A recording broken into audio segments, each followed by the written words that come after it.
बिस्मिल्लाहिर्रहमानिर्रहीम। अस्सलाम वालेकुम नाज़रीन, आप यूट्यूब चैनल देख रहे हैं। मैं इमरान खान हूँ। बहुत सारे लोगों ने ये पूछा, बहुत सारे लोग बार बार ये कह रहे हैं, मुझे व्हाट्सएप के ऊपर लोग मैसेजेस भिजवा रहे हैं, मेरे ट्विटर के ऊपर, यूट्यूब के ऊपर, हर जगह पे लोग मैसेजेस कर रहे हैं। इवन कुछ लोगों ने ईमेल्स भी की कि आप ये बताएं कि 8 फरवरी को क्या होने जा रहा है और कितनी बड़ी कामयाबी मिलेगी। और ये भी मुझसे बहुत सारे लोग पूछ रहे हैं कि आप ये क्यों कहते हैं कि ग्राउंड पे तैयारी नहीं है।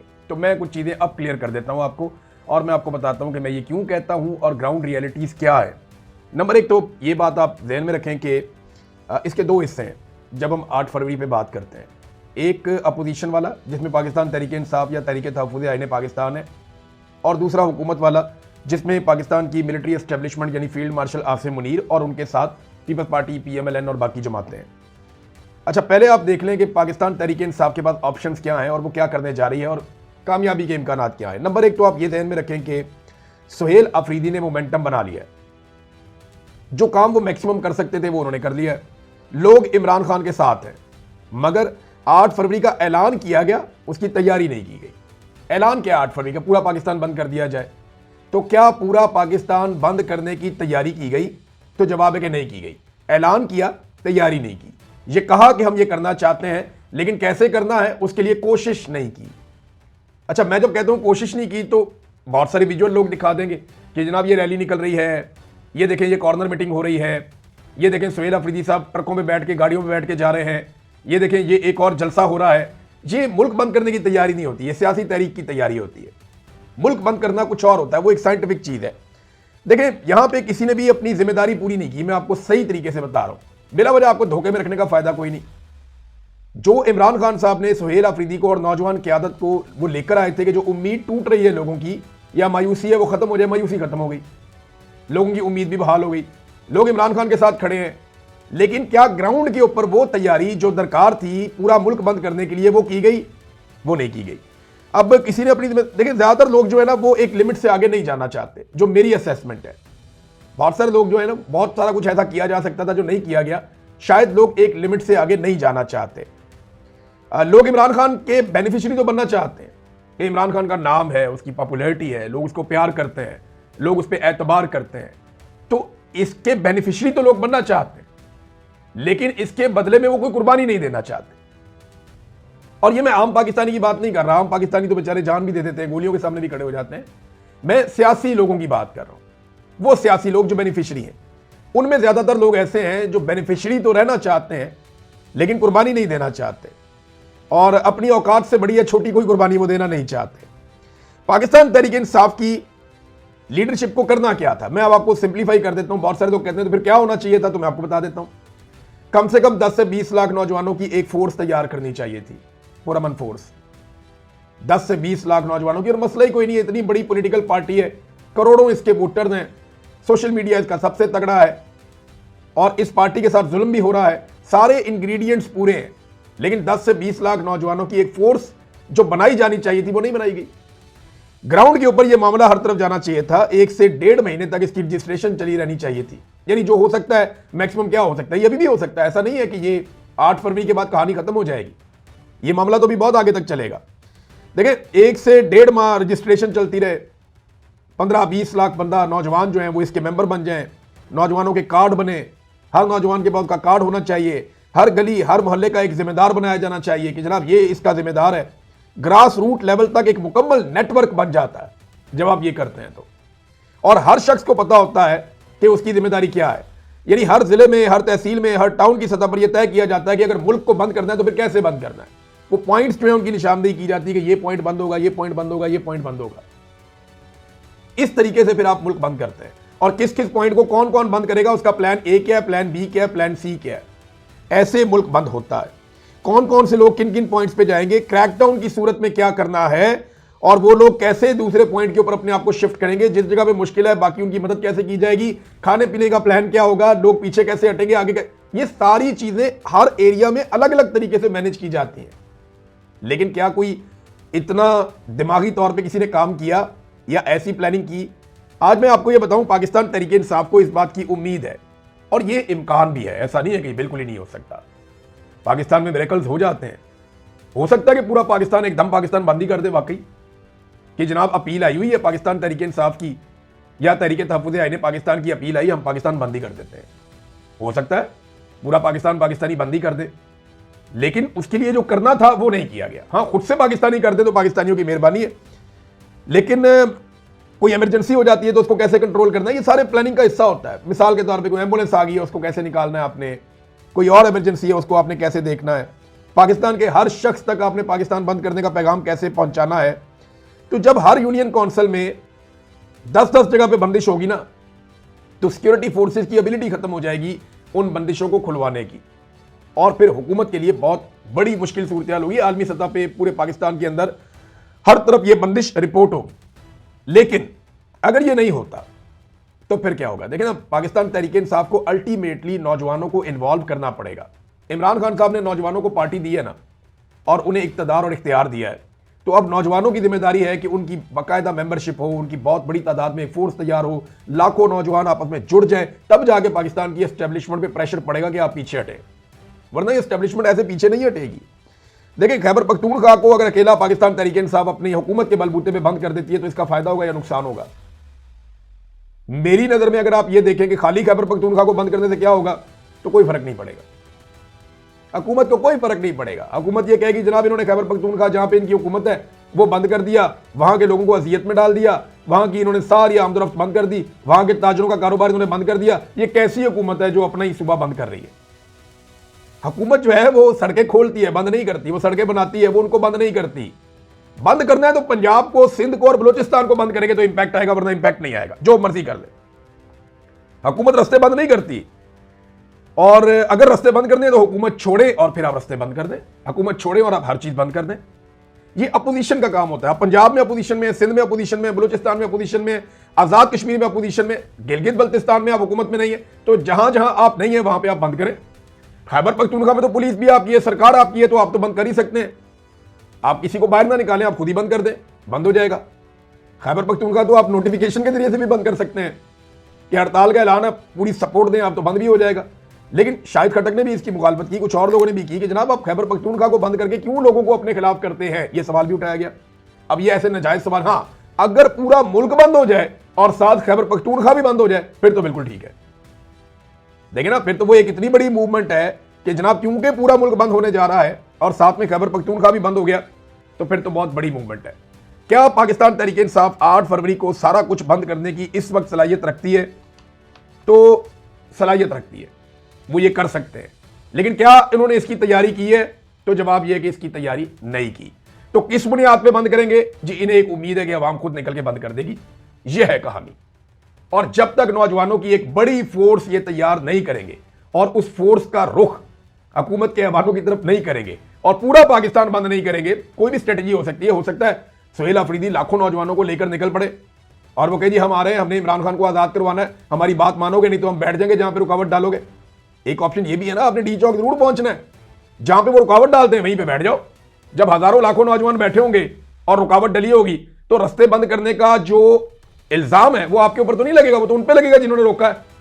आप तो जाना चाह रहे हैं ना, जिन्होंने रोक लिया आप वहीं पे बैठ जाए, लड़ने की जरूरत ही नहीं है। जनाब आपने रोक लिया, हम यहां बैठ गए, हम यहां खाना पीना करेंगे, जब आप रास्ता खोलेंगे हम आगे चले जाएंगे। तो रास्ता बंद होने का इल्जाम भी उन्हीं पे लग जाएगा जिन्होंने रास्ता बंद करके आपको रोका है। हुकूमत पे दबाव बढ़ेगा। अपोजिशन का काम होता है दबाव बढ़ाना, हुकूमत को फायदा देना नहीं होता।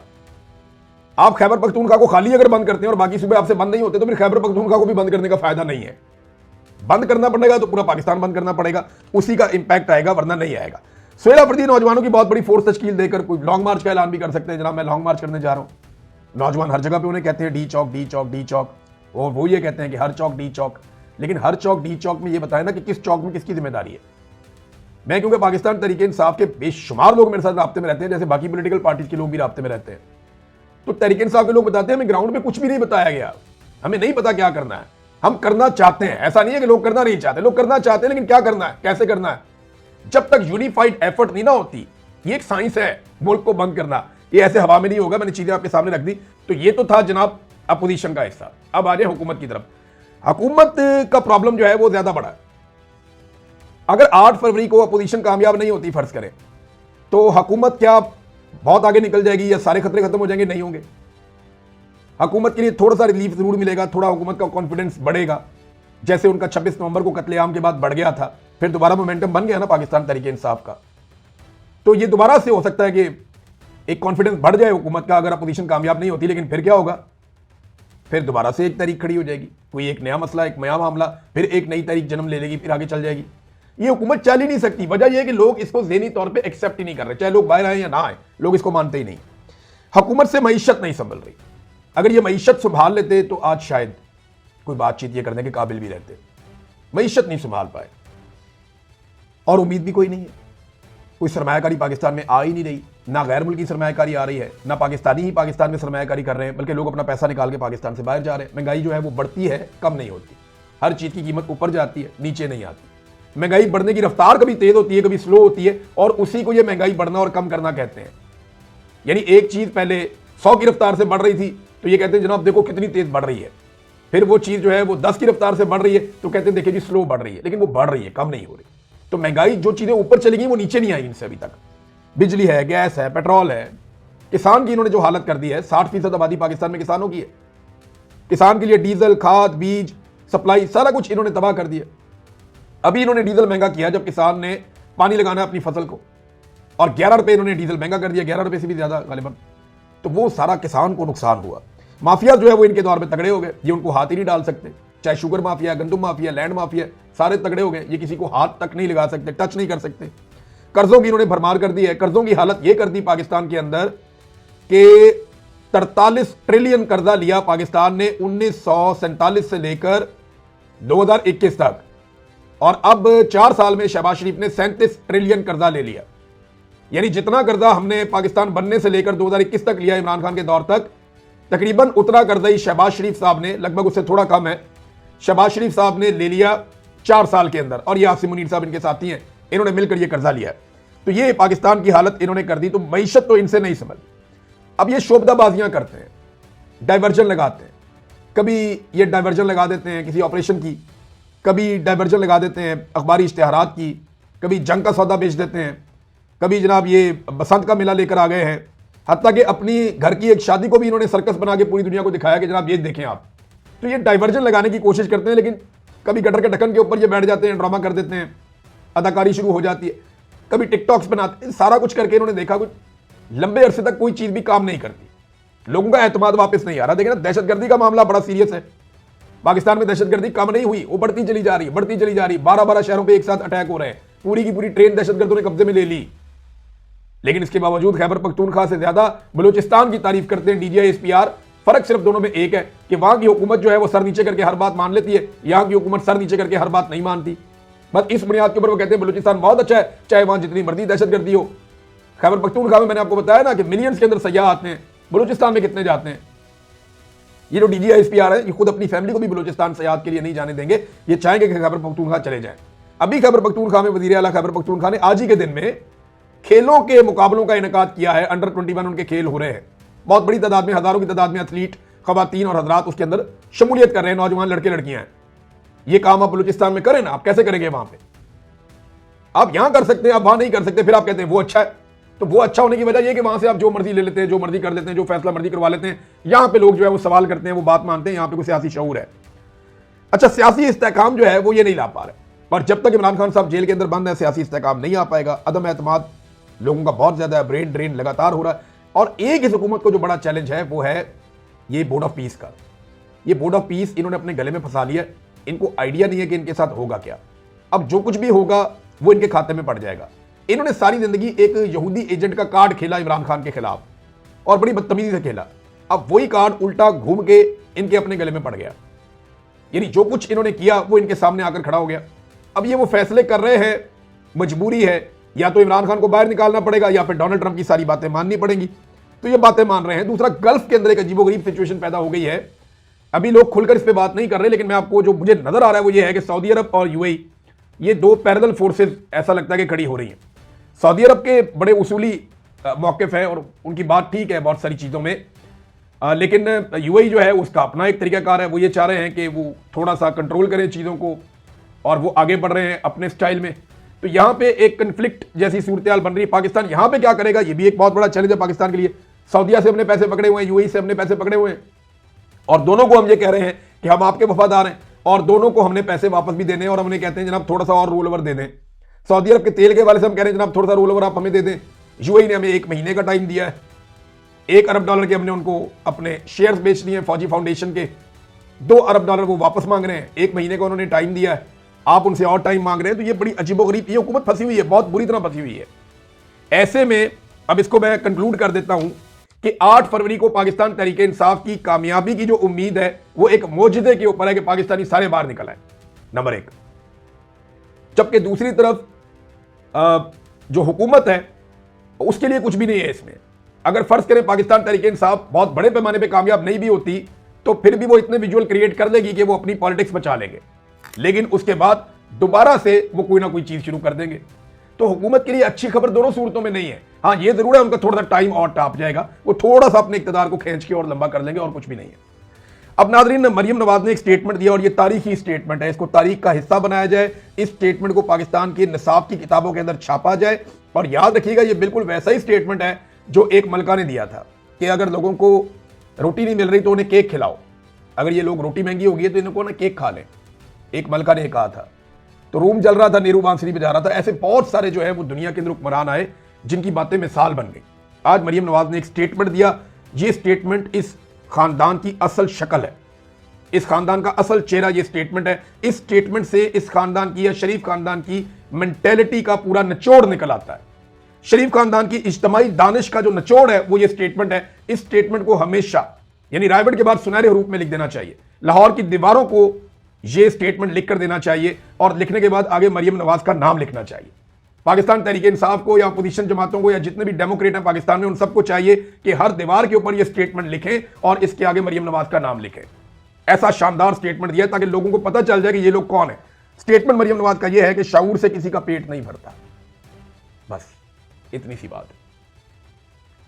शऊर से किसी का पेट नहीं भरता, यह है बात। 1,24,000 पैगंबर इस दुनिया में आए, वो क्या देने आए थे? लोगों का पेट भरने तो नहीं आए थे, पेट तो अल्लाह भरता, वो लोगों को शऊर देने आए थे। जितने औलिया इकराम ने काम किया, जितने लोगों ने दीन की तबलीग की, जितने लोग हक के लिए खड़े हुए, वो रोटी के लिए तो नहीं लड़े थे, शऊर के लिए लड़े थे। यजीद के मुकाबले में जो अहले बैत निकले थे वो खाने के लिए तो नहीं लड़ रहे थे, शऊर था, एक लड़ाई थी उसूल की। देखिए, जानवर का भी पेट भरता है ना। भेड़ें जो है वो एक चरागाह के अंदर होती हैं, उनका बड़ा अच्छा पेट भर जाता है। भेड़ों में और इंसानों में फर्क क्या है कि इंसान का पेट भरा हो या इंसान का पेट खाली हो। शऊर एक अलग चीज है जो इसको अलग करती है बाकियों से। भेड़ जो है उसका पेट भरा हुआ होता है लेकिन उसके पास शऊर नहीं होता। शऊर तो जानवरों में नहीं होता, इंसानों को तो शऊर चाहिए होता है। कायदे आज़म अल्लामा इकबाल अगर आपको शऊर ना देते तो आप एक अलग मुल्क ही ना बनाते। पेट तो तब भी भर रहा था जब हम मुतहदा हिंदुस्तान में रहते थे। फातिमा जिन्ना अगर शऊर ना देती तो डिक्टेटर कभी भी बेनकाब ना होता। जुल्फिकार अली भुट्टो इस शऊर के चक्कर में सूली पे चढ़ गया, उसकी बेटी कत्ल हो गई, बेटे भी उसके कत्ल हो गए। अकबर बुगटी इसी सवाल जवाब की नजर हो गया। मारंग बलोच जो है वो क्या मांगती है? वो शऊर की बात करती है ना।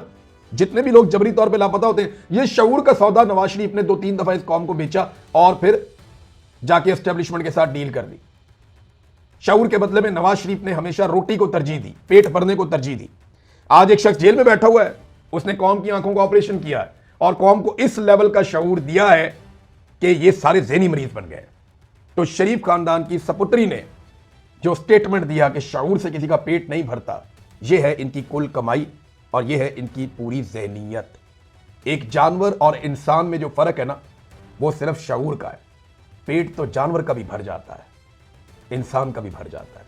खाना तो मेरा रब खिलाता है, वो तो पत्थर में कीड़े को खाना देता है, तो खाना तो वो खिलाएगा, कभी अच्छा कभी बहुत अच्छा।